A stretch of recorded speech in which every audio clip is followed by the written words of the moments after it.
ಮೂಡುಬಿದ್ರೆ ಸಮೀಪದ ಕೈಕಂಬದ ಮೆಸ್ಕಾಂ ಕಚೇರಿ ಬಳಿ ಇರುವಂತಹ ಅಪಾರ್ಟ್ಮೆಂಟ್ ಒಂದರ 3ನೇ ಮಾಳಿಗೆಯ ಮನೆಯೊಂದರಲ್ಲಿ ಸೋಮವಾರ ಮುಂಚಾನೆ 4 ಗಂಟೆ ವೇಳೆಗೆ ಕಳ್ಳವು ಕೃತ್ಯ ನಡೆದಿದ್ದು 3 ಚಿನ್ನದ ಉಂಗುರ ಮತ್ತು ಬೆಲೆ ಬಾಳುವ 3 ಬ್ರಾಂಡೆಡ್ ವಾಚ್ಗಳು ಸೇರಿದಂತೆ ಸುಮಾರು 60,000 ರೂಪಾಯಿ ಮೌಲ್ಯದ ಸೊತ್ತು ಕಳ್ಳರು ದೋಚಿದ್ದಾರೆ.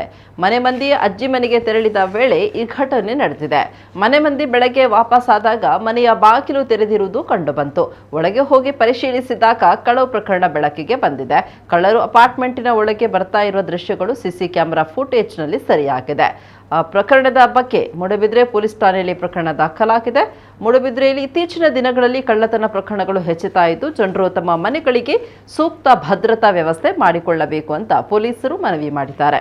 ಅದೇ ರೀತಿ ಪೊಲೀಸರು ಹೆಚ್ಚು ಜಾಗೃತರಾಗಬೇಕು ಅಂತ ಸಾರ್ವಜನಿಕರು ಕೋರಿದ್ದಾರೆ.